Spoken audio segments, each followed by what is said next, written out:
Olá pessoas, beleza? Meu nome é Júlio César, eu sou Nerd da Química e bem-vindos a mais um vídeo.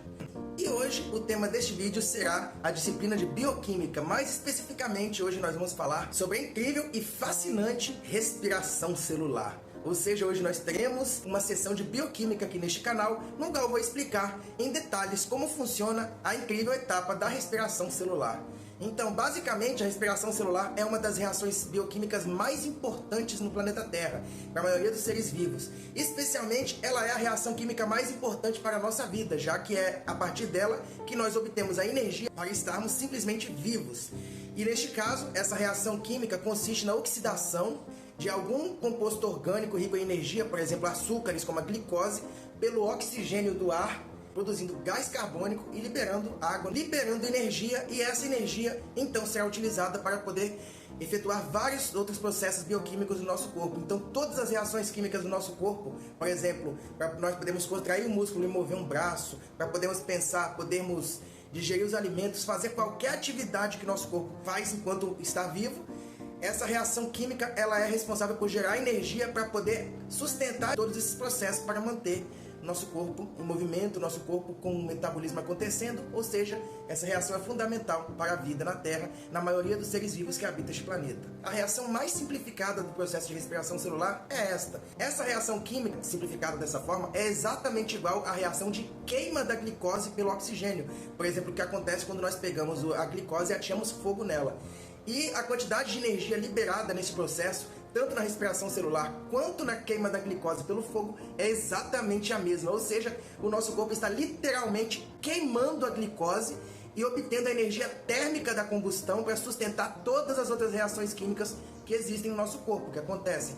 Então, literalmente, todos os dias nós estamos queimando açúcar. No entanto, existem duas diferenças fundamentais entre a queima da glicose pelo fogo e a reação de oxidação dela no processo de respiração aeróbica. E a primeira diferença é que a combustão da glicose geralmente requer uma alta energia de ativação, ou seja, é necessário aquecer o material combustível até uma temperatura suficientemente alta, geralmente acima de 100 graus Celsius, para que ela possa começar a reagir com oxigênio e dar o pontapé inicial para a reação de combustão acontecer. Ou seja, ela tem que ser aquecida para poder começar a reagir. Na respiração celular, a energia de ativação é abaixada significativamente devido à presença de catalisadores biológicos, que são as enzimas e outros compostos que estão envolvidos no processo. Esses catalisadores eles conseguem reduzir a energia de ativação para dar o pontapé inicial da reação até a temperatura ambiente, de forma que nós estamos queimando a glicose no nosso corpo sem precisar aquecer ela a alta temperatura para ela começar a queimar. E a segunda diferença principal é que a combustão da glicose libera toda aquela grande quantidade de energia de uma só vez, de tal forma que a chama dessa combustão atinge uma temperatura bastante alta, que é incompatível com a vida. Ou seja, se essa reação acontecesse do jeito que acontece uma queima normal dentro do nosso corpo, nós iríamos literalmente morrer queimados pela alta temperatura liberada. Então, no caso da respiração celular, essa reação acontece lentamente em etapas. Em cada etapa, a energia é liberada em pequenos pacotinhos. No caso, essa energia é armazenada nas ligações químicas de uma molécula muito importante dentro das células, chamada adenosina trifosfato, ou ATP, que nós podemos ver a estrutura dela aqui. Essa molécula ela contém uma ligação entre um nucleosídeo de adenosina, tem a adenina ligada ao açúcar chamado ribose, e nessa ribose está ligada uma cadeia de 3 grupos fosfato, ou seja, um grupo trifosfato. As ligações entre o fósforo e o oxigênio no meio dessa cadeia, elas guardam uma quantidade bastante grande de energia, de forma que quando essa molécula é hidrolisada, essa reação é exotérmica, ou seja, ela libera energia na forma de calor. No caso, o organismo faz uma série de reações catalisadas por enzima que faz com que toda a energia liberada na oxidação da glicose seja usada para poder criar a molécula de ATP, de forma que essa energia fica armazenada na ligação dos fosfatos. E quando a célula precisa dessa energia, ela simplesmente vai quebrar o ATP em ADP, que é o difosfato de adenosina e fosfato, vai acontecer a liberação dessa energia e essa energia então será utilizada para poder fazer alguma outra reação química que o nosso corpo necessita. E agora, depois dessa explicação um pouco longa, nós finalmente vamos entrar de cabeça na explicação da química por trás da respiração celular. Então, respirem fundo e embarquem nessa incrível aventura que nós vamos começar agora. Mas antes de mais nada, para podermos entender como a respiração celular acontece, nós precisamos entender a estrutura e o funcionamento da organela da célula no qual acontecem essas reações de geração de energia, que é a mitocôndria. Nós podemos ver aqui uma mitocôndria, nós podemos ver que ela tem duas membranas que envolvem seu conteúdo central. A membrana mais externa ela é mais lisa, enquanto a membrana interna é toda enrugada e tem essa forma mais preguiada. E dentro da membrana interna nós temos a matriz mitocondrial, que é o espaço preenchido com líquido, cheio de enzimas, no qual a maioria das reações químicas vão acontecer. E na membrana interna da mitocôndria, nós também temos uma porção de complexos enzimáticos que são muito importantes também para os processos. E é nessa superfície interna da membrana que acontece a reação do oxigênio com as substâncias para poder, então, gerar energia. Então, agora nós vamos finalmente explicar as etapas da respiração celular. Ela se divide basicamente em 3 etapas, que são a glicólise, o ciclo de Krebs e a fosforilação oxidativa, também chamada cadeia respiratória. E nesse momento nós vamos começar explicando a etapa da glicólise. E a glicólise, que é a primeira etapa da respiração celular, ela não acontece na mitocôndria, ela acontece no citoplasma das células e consiste em uma reação de ativação, ou seja, no qual a glicose sofrerá algumas reações que no final irão fazer com que ela seja quebrada em 2 unidades de 3 carbonos, que então irá entrar na próxima etapa, no qual ele irá ser oxidado, perder hidrogênios e gás carbônico para poder liberar energia. Então, inicialmente nós temos aqui a molécula de glicose. Ela recebe um grupo fosfato de uma molécula de ATP, ou seja, aquela mesma molécula que é o estoque de energia das células. Nesse caso, esse ATP está servindo para fornecer energia de ativação, ou seja, o pontapé inicial para a reação química começar a acontecer. E assim nós temos a formação do intermediário chamado glicose 6-fosfato. Essa reação é catalisada pela enzima chamada hexoquinase, que é a primeira enzima que começa a respiração celular. Em seguida, essa glicose fosfato, ela vai ser isomerizada para produzir a frutose fosfato, que é uma substância que mudou o grupo funcional de aldeído para acetona. E essa reação é catalisada por uma enzima chamada fosfoexose isomerase. Essa frutose 6-fosfato então vai reagir com outra molécula de ATP, que é outro investimento de energia, recebendo o grupo fosfato para produzir a frutose 1,6-bifosfato. Em seguida, esse composto será quebrada em 2 unidades de 3 carbonos, catalisada por uma enzima chamada aldolase. No caso, são o gliceraldeído 3-fosfato e a dihidroxiacetona fosfato. Uma outra enzima chamada triose fosfato isomerase, então vai transformar a dihidroxiacetona fosfato em gliceraldeído 3-fosfato. E agora nós temos 2 moléculas de gliceraldeído 3-fosfato que irão então continuar as reações químicas. Então, a partir de agora, cada reação irá acontecer 2 vezes. Agora, as 2 moléculas de gliceraldeído 3-fosfato irão sofrer uma reação simultânea de fosforilação, ou seja, vai combinar com o grupo fosfato, e desidrogenação oxidativa por uma coenzima chamada NAD, que então será reduzida a um equivalente de hidrogênio, ou seja, uma substância que transporta hidrogênios, chamada NADH e um íon H+. Com isso, nós temos a oxidação do gliceraldeído, que é oxidado a fosfoglicerato, que então vai estar ligado a um grupo fosfato, formando o 1,6-bisfosfoglicerato. Esse composto, então, irá doar o seu grupo fosfato para uma molécula de ADP para formar ATP. E agora nós temos aquelas 2 moléculas de ATP que foram investidas no início da glicólise sendo reconstruídas aqui. Ou seja, a dívida que foi criada lá no começo aqui foi paga, e assim nós temos um salto líquido de reforma do ATP que já foi gasto na energia de ativação. E assim nós temos agora o produto chamado 3-fosfoglicerato, que então terá seu grupo fosfato ligado no carbono 3, translocado para o carbono 2 com auxílio de uma enzima chamada fosfoglicerato mutase. E então vai ocorrer a formação do composto chamado 2-fosfoglicerato, que será submetido a uma desidratação por uma outra enzima chamada enolase, que vai produzir um composto chamado fosfoenolpiruvato, que é muito rico em energia, ou seja, toda a energia que foi acumulada durante todas as transformações agora estão acumuladas principalmente nesse composto. E por fim, uma enzima chamada piruvato quinase irá transferir esse grupo fosfato do fosfenolpiruvato, que está rico em energia, para uma molécula de ADP, formando ATP. E agora sim nós criamos 2 novas moléculas de ATP, contendo finalmente toda a energia que a glicose podia liberar nessa etapa. Então, o resultado final de todo esse procedimento é um composto chamado piruvato, que é um intermediário de 3 carbonos e o produto final do processo da glicólise. E uma coisa interessante a ser lembrada é que a glicólise não é uma via exclusiva da respiração celular, ou seja, apesar de ser a primeira etapa do processo de respiração celular, ela também é uma via metabólica que serve a outros processos, ou seja, os processos de fermentação, que são respiração anaeróbica, feito por alguns organismos na ausência de oxigênio, elas também possuem como fase inicial a glicólise, ou seja, a glicólise é uma fase inicial tanto da respiração celular quanto da fermentação. Então, com isso, o piruvato produzido no final da glicólise, ele pode seguir 3 caminhos diferentes. Um deles leva à continuidade da respiração celular e os outros 2 levam a diferentes processos de fermentação. Então vamos apenas frisar aqui como que ocorre essa fermentação, não é o tema central deste vídeo, mas é uma coisa interessante que vale a pena ser mostrada. Então, um desses caminhos possíveis é a redução do piruvato pelo NADH gerado no próprio processo da glicólise um pouquinho anteriormente. Esse NADH e o H+, que o acompanha, vão reduzir o piruvato produzindo lactato, e dessa forma você tem o processo de fermentação lática, que é aquele famoso processo que ocorre no leite quando ele azeda, ou no iogurte, ou nas câimbras dos nossos músculos. O caminho possível na fermentação, que acontece, por exemplo, em alguns fungos, principalmente as leveduras, é o processo de descarboxilação do piruvato produzindo acetaldeído e depois a redução desse acetaldeído pelo NADH produzido na glicólise, gerando álcool como produto final, ou seja, neste caso você tem o piruvato sendo convertido em gás carbônico e etanol. E assim você tem a fermentação alcoólica, que é o processo que acontece para a produção das famosas bebidas alcoólicas, tipo cerveja, cachaça, vinho, etc. E também na produção do pão, ou seja, a massa do pão é inflada devido às bolhas de gás carbônico que são geradas nesse processo. E aqui nós temos o processo de fermentação alcoólica, que é um outro caminho possível de metabolismo do piruvato na ausência de oxigênio.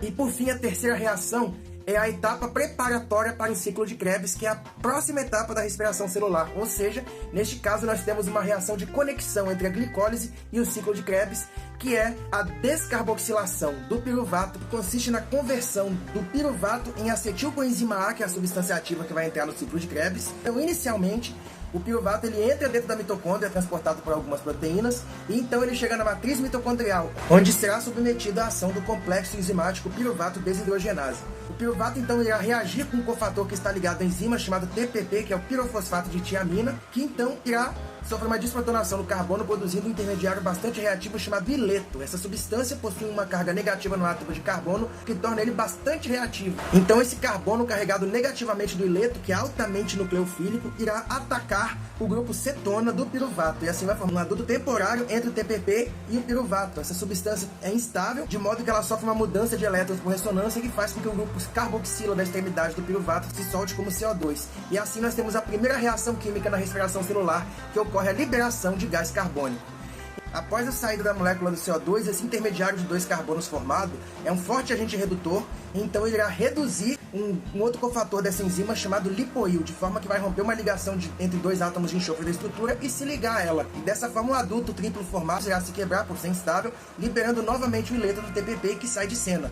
Então nós temos um grupo acetil ligado a um dos enxofres do grupo lipoil. Então esse grupo acetil-lipoil vai trocar o grupo acetil por um hidrogênio da coenzima A. Então, o resultado disso é a formação do dihidrolipoil e a acetilcoenzima A. Por fim, os 2 hidrogênios que foram capturados pelo lipoil são transferidos para uma coenzima FAD que está presente no complexo, reformando o lipoil na sua forma original oxidada e formando o FADH2, que então irá transferir seus 2 hidrogênios para o NAD, produzindo assim NADH e H+. E a próxima etapa da respiração celular é o famoso bem conhecido ciclo de Krebs, também chamado de ciclo do ácido cítrico, que consiste em um complexo ciclo catalítico envolvendo enzimas e algumas outras substâncias, em que o acetilcoenzima A produzido na etapa anterior é completamente quebrado e desmontado, liberando os carbonos na forma de CO2 e os hidrogênios na forma de coenzimas hidrogenadas, como o NADH e o FADH2, que então serão, no próximo estágio, oxidados na próxima etapa, que será a fosforilação oxidativa. Inicialmente, nós temos a reação química entre o acetilcoenzima A produzido na etapa anterior e um outro produto chamado oxaloacetato. Essa reação é catalisada pela enzima citrato sintetase e ocorre uma reação de condensação entre esses 2 produtos com a formação de um composto de 6 carbonos chamado citroilcoenzima A. Em seguida, esse produto é eliminado, perdendo a coenzima A e formando o ácido cítrico. E esse ácido cítrico é então desidratado por uma enzima chamada aconitase, produzindo um outro composto químico chamado ácido cis-aconítico, ou cis-aconitato.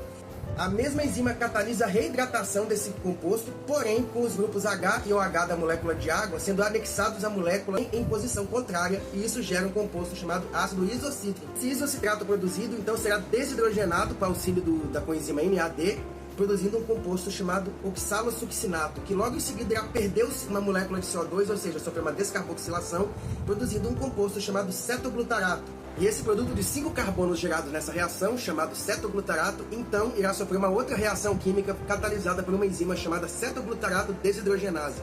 todo o processo de reação química com essa enzima é muito semelhante ao processo que ocorreu na etapa preparatória do ciclo de Krebs, no qual nós temos o piruvato sendo quebrado para produzir acetilcoenzima A.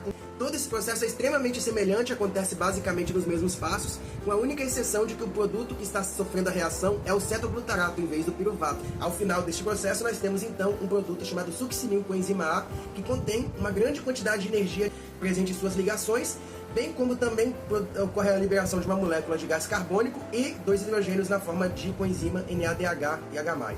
Em seguida, esse composto chamado succinilcoenzima A, contendo 4 carbonos, então irá sofrer uma reação química de fosforilação, ou seja, ele terá o grupo coenzima A substituído por um grupo fosfato, e em seguida esse grupo fosfato será transferido para uma molécula de ADP, produzindo ATP. E aqui nós temos a única reação do ciclo de Krebs, onde nós temos a produção direta de uma molécula de ATP. No final, nós temos a produção de um composto chamado succinato, que então fará uma reação química de desidrogenação por uma enzima especial chamada succinato desidrogenase. Essa enzima é um complexo enzimático que está presente tanto no ciclo de Krebs, como também faz parte da cadeia respiratória ou fosforilação oxidativa, que é a próxima etapa. E nessa etapa, então, nós temos a produção de um produto chamado fumarato a partir do succinato. O produto em seguida sofrerá uma reação de hidratação por uma enzima chamada fumarase para produzir um composto chamado L-malato. Em seguida, esse produto chamado L-malato irá sofrer uma reação de desidrogenação por uma enzima chamada malato-desidrogenase para produzir novamente o oxaloacetato do início do ciclo, e assim nós temos o ciclo se reiniciando novamente. E esta é a reação resumida do ciclo de Krebs. E agora nós iremos entrar finalmente na terceira e última etapa da respiração celular, que é o processo da fosforilação oxidativa, também chamada cadeia respiratória, que é a etapa onde finalmente o gás oxigênio, tão necessário para a respiração, irá entrar em cena. Nessa etapa nós temos os hidrogênios retirados da molécula de glicose pelas coenzimas, como por exemplo NADH e FADH2, sendo oxidados pelo oxigênio e liberando energia que será armazenada na forma de ATP. Diferentemente da etapa da glicólise, que acontece no citoplasma da célula, fora da mitocôndria, e do ciclo de Krebs, que acontece dentro da mitocôndria, no interior da matriz mitocondrial, a etapa da fosforilação oxidativa acontece na superfície da membrana interna da mitocôndria e no espaço entre as duas membranas. Nessa membrana interna nós temos várias estruturas fixas e móveis que são responsáveis por transportar os hidrogênios e os elétrons desde as coenzimas reduzidas, NADH e FADH2, até a molécula do oxigênio, onde então ocorrerá a liberação de energia, que será então convertida em ATP. Apesar da reação química resumida da etapa da fosforilação oxidativa, na verdade, ser bem simples, ou seja, temos simplesmente a oxidação dos hidrogênios carregados nas coenzimas pelo oxigênio, na verdade o procedimento é muito mais complexo e ele tem uma localização física dentro da mitocôndria, ou seja, nós temos uma transferência, uma movimentação física através de várias estruturas, onde nós temos os elétrons e os hidrogênios capturados sendo transportados e de forma no final ocorrer a oxidação desses hidrogênios e a liberação do ATP. E aqui nós temos as várias estruturas físicas onde acontecem essas reações químicas. Nós temos os complexos enzimáticos que estão ancorados na membrana interna da mitocôndria, e também nós temos alguns transportadores de elétrons e hidrogênios que são responsáveis por fazer a movimentação dessas espécies químicas pela mitocôndria. E entre as estruturas envolvidas nesse transporte, nós temos algumas estruturas fixas que estão ancoradas na membrana interna da mitocôndria, que são alguns complexos enzimáticos. Por exemplo, nós temos essa estrutura que é o complexo número 1, também chamado NADHQ óxido redutase. Temos o complexo 2, que nada mais é do que a enzima succinato desidrogenase. Temos também o complexo 3, que irá transferir os elétrons e os hidrogênios da coenzima Q para o citocromo C. E então nós temos também o complexo 4, onde finalmente o oxigênio irá atuar oxidando, recebendo os elétrons e recebendo os íons H+, para formar água. E o complexo 5, que é onde será montado a molécula do ATP, que é o armazém de energia das células. Então essas são algumas estruturas fixas que temos no interior da membrana interna da mitocôndria. E nós também temos os portadores móveis de carga, que são a coenzima Q, também chamada ubiquinona, e o citocromo C.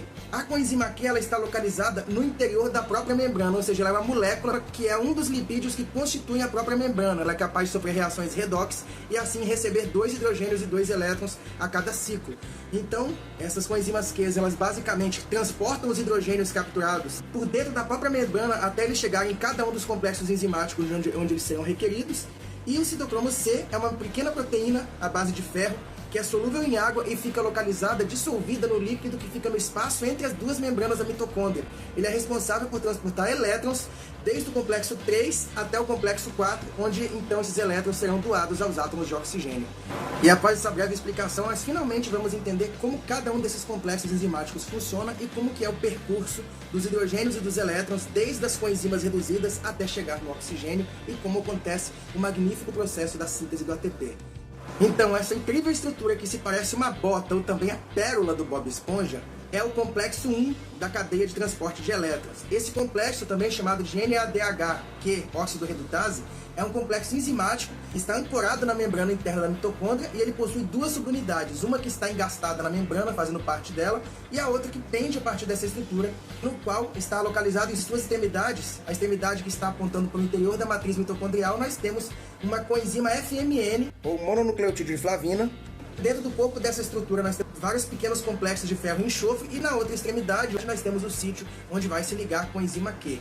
Então o que acontece nesse complexo é basicamente o seguinte: todos os NADHs que foram produzidos durante todos os processos anteriores da respiração celular chegam carregando seus hidrogênios e então esses hidrogênios são transferidos do NADH até a coenzima FMN que está localizado na ponta desse complexo e assim todas as coenzimas NAD reduzidas, ou seja, os NADHs, eles são reconvertidos de volta na forma oxidada, que é a coenzima NAD. E assim essa coenzima NAD ela pode retornar nas reações anteriores para capturar mais hidrogênios de outras moléculas de glicose. Então essa coenzima FMNH2 produzida, ela vai separar os hidrogênios dos elétrons capturados e assim os dois hidrogênios vão saltar para a matriz mitocondrial na forma de íons H+, enquanto esses dois elétrons capturados pela coenzima FMN são conduzidos através dessa longa fila de complexos de ferro e enxofre, literalmente como se fosse um fio condutor de eletricidade, até chegar no sítio, onde são ligadas as coenzimas Q vindas da membrana. Essas coenzimas, então, são reduzidas pelos elétrons recebidos, e então capturam dois íons de hidrogênio da matriz mitocondrial, transformando-se assim na forma reduzida da coenzima Q, chamada ubiquinol ou coenzima QH2, que irá se soltar desse sítio e irá se deslocar, se difundindo através da membrana interna da mitocôndria. E uma coisa muito importante que acontece durante esse processo de condução dos elétrons é que quando o elétron salta do último cluster de ferro e enxofre para a coenzima Q, isso causa uma mudança conformacional naquela parte da estrutura que está engastada na membrana. Isso faz com que ela capture 4 íons H+, que estão na matriz mitocondrial, e transfira esses 4 hidrogênios para o espaço entre as duas membranas, interna e externa da mitocôndria. Com isso, nós temos um bombeamento de prótons da matriz mitocondrial para o espaço intermembrana. Esse evento é muito importante, é crucial para poder ocorrer a geração de energia, e nós vamos entender a importância desse processo logo mais quando estudarmos o complexo número 5. E agora nós vamos para o próximo complexo enzimático dessa cadeia de transporte de elétrons, que é o complexo 2, também chamado de succinato desidrogenase. Ele é aquela enzima que também faz parte do ciclo de Krebs e ela tem a função de retirar 2 hidrogênios e 2 elétrons do succinato, que é oxidado a fumarato, e esses hidrogênios ficam armazenados na coenzima FAD, que fica reduzida na forma de FADH2.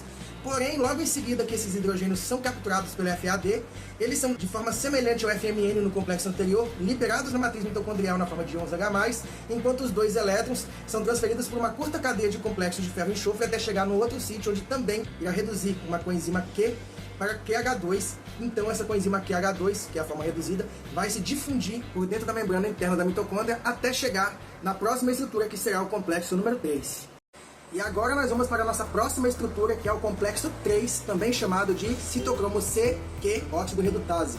Esse complexo tem a função de transferir os elétrons capturados pelas coenzimas Q para o citocromo C, e ao fazer isso, nós temos uma transferência de elétrons da coenzima Q para o citocromo C, enquanto os hidrogênios capturados pela coenzima Q são liberados deste complexo na direção do espaço entre as membranas. Então aqui nós temos este mecanismo bem interessante, que inicialmente nós temos a coenzima Q reduzida se ligando a um sítio específico do complexo enzimático, enquanto uma coenzima Q oxidada se liga num outro sítio específico e também um citocromo C se liga na parte do complexo voltado para o espaço intermembranas. Então nós temos o QH2 liberando seus hidrogênios capturados como íons H+, no espaço intermembranas, enquanto os elétrons liberados seguindo 2 caminhos diferentes, sendo que um dos elétrons irá seguir até chegar no citocromo C, fazendo com que ele mude da forma oxidada para a forma reduzida, enquanto o outro elétron vai seguir por outro caminho até chegar no outro sítio onde está localizada uma coenzima Q oxidada, irá reduzi-la parcialmente, formando um radical livre de curta duração chamado semiquinona.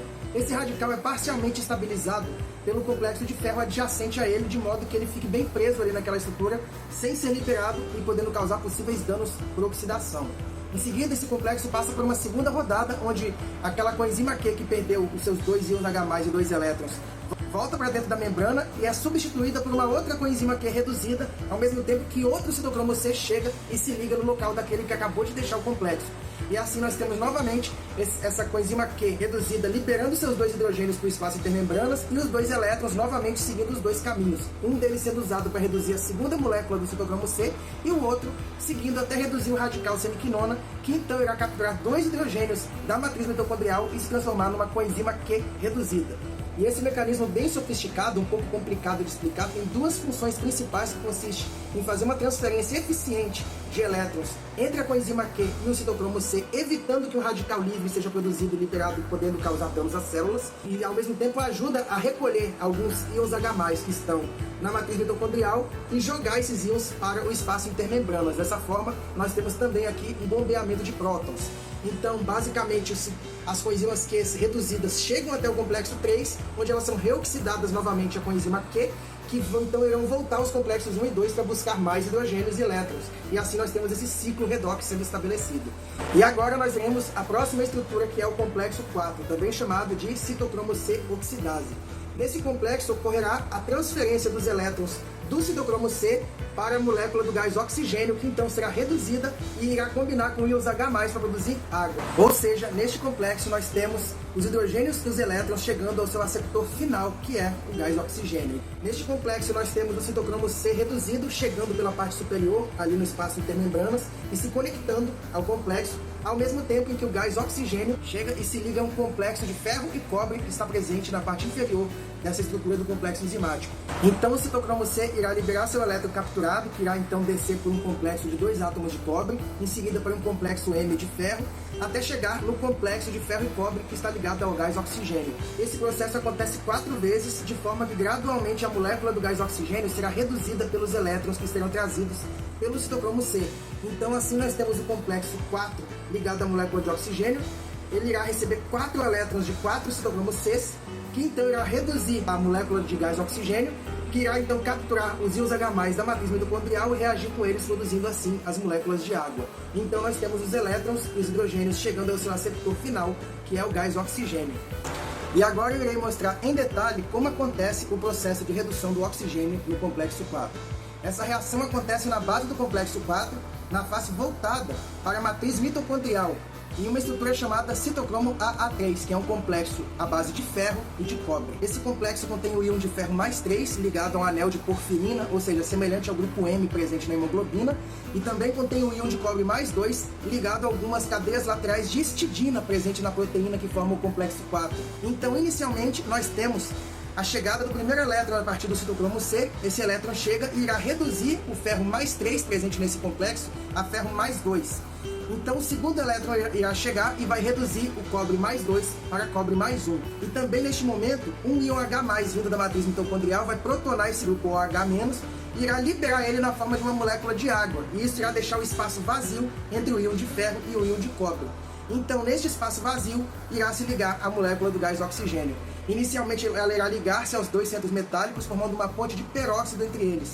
Isso reoxida de volta o ferro mais 2 a ferro mais 3 e o cobre mais 1 a cobre mais 2. No entanto, essa ligação peróxido no complexo é instável e se rompe. Isso faz com que um dos oxigênios fique ligado por uma ligação dupla ao átomo de ferro do grupo M, e isso faz com que esse ferro seja oxidado ao raríssimo estado de oxidação mais 4, que é muito incomum do ferro. Enquanto isso, o outro átomo de oxigênio, que está ligado no cobre, está na forma de um radical e irá então abstrair um átomo de hidrogênio da molécula de tirosina que está presente ao lado, ligado ao complexo de cobre, e isso vai fazer com que essa tirosina se transforme em um radical fenoxil, ao mesmo tempo que o átomo de oxigênio ligado ao cobre se transforma em um grupo OH. Esse radical então irá receber o terceiro elétron vindo do citocromo C, e irá receber também o íon H+, da matriz mitocondrial, regenerando a molécula inicial de tirosina. Enquanto isso, o quarto elétron irá chegar e irá reduzir o ferro mais 4 de volta a ferro mais 3, ao mesmo tempo que o átomo de oxigênio ligado ao ferro irá se ligar a um íon H+, produzindo assim um grupo hidróxido. Então, o quarto íon H+, irá protonar esse grupo OH e irá liberar ele na forma de uma molécula de água, e isso vai regenerar o complexo do citocromo AA3 à sua forma original, antes da reação com oxigênio. Com isso, nós temos toda a reação básica da respiração celular finalmente concluída. Todos os carbonos da glicose foram liberados na forma de gás carbônico, todos os hidrogênios reagiram com oxigênio para formar água, porém está faltando uma coisa crucial, que é onde foi parar toda essa energia liberada? Porque até agora nós não vimos nenhuma molécula de ATP sendo produzida durante o processo da cadeia respiratória. Então, vocês se lembram daqueles hidrogênios que foram bombeados desde a matriz mitocondrial até chegar no espaço entre as duas membranas da mitocôndria? Então, esses hidrogênios guardam o segredo de como que o ATP irá ser produzido nessa etapa da respiração celular. Toda essa energia liberada durante a passagem dos elétrons pelos complexos de 1 a 4 foi utilizada para fazer este bombeamento de íons H+, através da membrana. E agora, essa energia química que estava presente nas moléculas de glicose está contida nos próprios íons H+. E isso cria um gradiente de prótons através da membrana, ou seja, nós temos uma grande concentração do lado superior, que é o lado do espaço intermembranas, e uma concentração bastante baixa na parte inferior da membrana, que é a parte da matriz mitocondrial. Isso faz um acúmulo de cargas elétricas, ou seja, nós temos um acúmulo de cargas positivas, que são os H+, no espaço intermembranas, ao mesmo tempo que nós temos um acúmulo de cargas negativas, basicamente os ânions dos intermediários ali do ciclo de Krebs, entre outras substâncias, que estão acumulados do lado da matriz mitocondrial. Isso faz com que a mitocôndria se comporte como se fosse um capacitor elétrico. Esse acúmulo de cargas entre os dois lados da membrana está doido para ser neutralizado. Então, os íons H+, que agora estão imbuídos com toda a energia do processo, estão loucos para voltar para a matriz mitocondrial para anular as cargas negativas, que são os chamariz que estão atraindo eles através da membrana. No entanto, os íons H+ não podem passar através da membrana, porque as membranas lipídicas, que são apolares, elas são impermeáveis aos íons H+.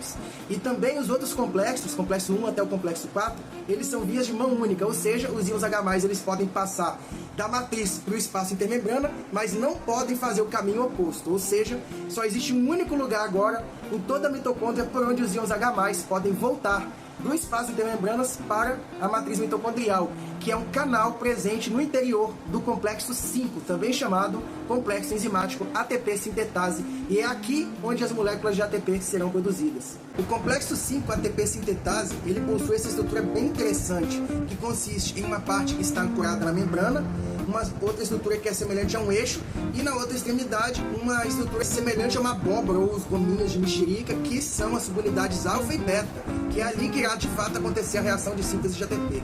Também existe uma alça que conecta essas subunidades alfa e beta naquela parte que está mergulhada na membrana, e dessa forma nós temos essa estrutura bem peculiar do complexo 5.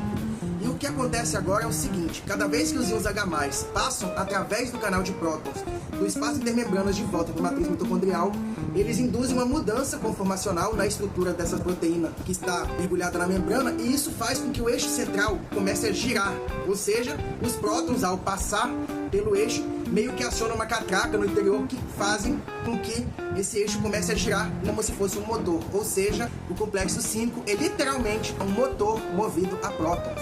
Esse eixo central, portanto, gira à medida que os íons H+ vão passando, porém essa parte em forma de abóbora é impedida de girar junto porque a alça mantém ela fixa no lugar. Dessa forma, tudo que o eixo central pode fazer é girar em falso por dentro dessa estrutura em forma de gomos, e ele possui uma protuberância em sua extremidade que, à medida que ele vai girando, ele meio que cutuca esses gominhos por dentro, e isso causa mudanças conformacionais, que então farão essa enzima, o complexo enzimático, ser apto a capturar os ADPs e fosfatos e juntar eles para formar o ATP. E agora nós vamos nos focar nessa parte globosa do complexo enzimático, que são de fato a enzima que sintetiza o ATP. Mais especificamente, a reação química acontece nas subunidades beta dessa estrutura. Então a ATP sintetase ela é uma enzima que ela tem a característica de ser capaz de fazer a reação reversível do ADP com fosfato para formar ATP. Ou seja, ela tanto pode sintetizar o ATP, como ela também pode quebrar o ATP em ADP e fosfato. No entanto, essa reação de quebra do ATP é favorecida, já que libera energia, enquanto a reação de montagem consome energia. Então é mais termodinamicamente favorável para essa enzima, no seu estágio de repouso, fazer a quebra da ATP em vez da síntese. Porém, quando essa enzima está ligada ao ATP, ela está numa conformação mais tensa, mais apertada, a estrutura da proteína está mais comprimida. Mas depois que ela faz a quebra da ATP, essa estrutura relaxa, ela fica mais solta. E essa estrutura mais solta, ela é mais energeticamente favorável do que a estrutura contraída. Porém, quando alguma força externa faz com que a enzima mude da forma relaxada para a forma contraída, a tendência da reação química reverte e então fica mais favorável para ela sintetizar o ATP ao invés de quebrar. E é exatamente isso que acontece na ATP sintetase. Cada vez que o eixo central gira, aquela protuberância vai comprimir as subunidades alfa contra as subunidades beta, e isso vai criar aquele estado apertado que faz com que a enzima tenha mais tendência a sintetizar o ATP do que quebrar. Dessa forma, quando essa enzima sofre essa mudança conformacional causada por esse atrito, ela então irá capturar o ADP e o fosfato que está na matriz mitocondrial e vai juntar os dois, produzindo ATP e água. E assim nós temos a reação de síntese de ATP. E uma coisa interessante sobre esse complexo enzimático é que ele possui 3 subunidades beta, que são os locais ativos onde irá ocorrer a síntese de ATP, e portanto, a cada volta completa que o eixo central dá, essa enzima vai sintetizar de forma independente 3 moléculas de ATP. E para poder dar uma volta completa em torno do seu próprio eixo, é preciso que 9 íons H+ atravessem pelo canal de prótons, ou seja, basicamente é necessário 3 íons H+ passando pelo complexo para que uma molécula de ATP seja sintetizada. E como o processo de respiração celular faz o bombeamento de aproximadamente 98 íons H+ do espaço intermembranas, a passagem de todos esses 98 prótons através do canal, então irá fazer a síntese de cerca de 34 moléculas de ATP por cada molécula de glicose que passa pela respiração celular. E assim nós temos as 4 moléculas de ATP geradas nos processos de glicólise e ciclo de Krebs, mais as 32 moléculas de ATP produzidas pela ATP sintetase, e nós temos, ao final da respiração celular, a energia da molécula de glicose, toda a energia química que ela possuía, sendo armazenada em cerca de 36 moléculas de ATP ao final do processo. E com isso nós finalmente encerramos o processo de respiração celular. Agora o processo já está completo, a molécula de glicose foi completamente convertida em gás carbônico e água, e toda a energia liberada em suas ligações foi armazenada na forma de moléculas de ATP. Essas moléculas agora serão utilizadas em todas as outras reações do metabolismo para liberar energia, para que essa energia seja utilizada para fazer outras reações químicas importantes. E assim nós temos literalmente a chama da vida abastecendo nossos corpos. E agora, para encerrar este vídeo, eu gostaria de fazer algumas pequenas considerações finais. Uma coisa muito interessante que nós podemos observar é que a maioria das coenzimas que foram utilizadas no processo de respiração celular são derivadas de vitaminas do complexo B. Olha só que coisa interessante. Temos, por exemplo, o TPP, que é derivado da tiamina, que é a vitamina B1, o FAD e o FMN, que são derivados da vitamina B2, também chamada riboflavina, o NAD, que é um derivado da vitamina B3, também chamada niacina, e a coenzima A, que é um derivado da vitamina B5, também chamada ácido pantotênico. E uma coisa importante também é que a glicose não é a única substância que é oxidada na respiração celular, porque além da glicose, o nosso corpo consegue aproveitar também neste processo alguns outros açúcares, como por exemplo a frutose, e também as gorduras e as proteínas da dieta. Por exemplo, a frutose ela pode entrar na glicólise também, já que ali nós temos uma frutose 6-fosfato, que pode ser produzida de outras formas além dessa que foi observada na glicólise, e os aminoácidos também podem perder os nitrogênios de seus grupos amina e entrar na respiração celular. Por exemplo, aqui nós temos a alanina, que pode ser convertida em piruvato, que em seguida pode ser quebrada em acetilcoenzima A e assim entrar no ciclo de Krebs. E alguns aminoácidos de 4 carbono, por exemplo, o ácido aspartico, a asparagina e alguns outros, eles podem ser convertidos dessa mesma forma em oxaloacetato e entrar no ciclo de Krebs. E também o glutamato, como nós podemos ver, o ácido glutâmico, glutamina e alguns outros, eles podem também perder o grupo amina e se transformar em cetoglutarato, que então pode entrar diretamente no ciclo de Krebs. Então esses aminoácidos, eles também podem ser quebrados durante o processo de respiração celular e entrar, por exemplo, no ciclo de Krebs e daí dar continuidade à reação. E as gorduras, mais especificamente os ácidos graxos que compõem essas gorduras, passam por um processo bem complexo também chamado beta-oxidação de ácidos graxos, no qual eles são convertidos em acetilcoenzima A e podem, portanto, entrar no ciclo de Krebs e dar continuidade à respiração celular. Porém, tudo isso que eu falei agora é tema para outros vídeos. Então eu espero que vocês tenham curtido bastante esse vídeo, gostado bastante do conteúdo. Ele foi um pouco longo, porém neste vídeo eu estou disposto a fazer a explicação mais completa possível sobre a respiração celular. Eu agradeço a todo mundo que está assistindo esse vídeo, tenha paciência porque ele é um pouco longo. Então peço a vocês encarecidamente que inscrevam-se aqui no meu canal, deixem seu like, se quiserem doar algum valor no Pix, eu agradeceria muito. Muito obrigado pela atenção de vocês. Aqui eu encerro esse vídeo especial sobre a respiração celular, um tópico bem legal de bioquímica, e valeu!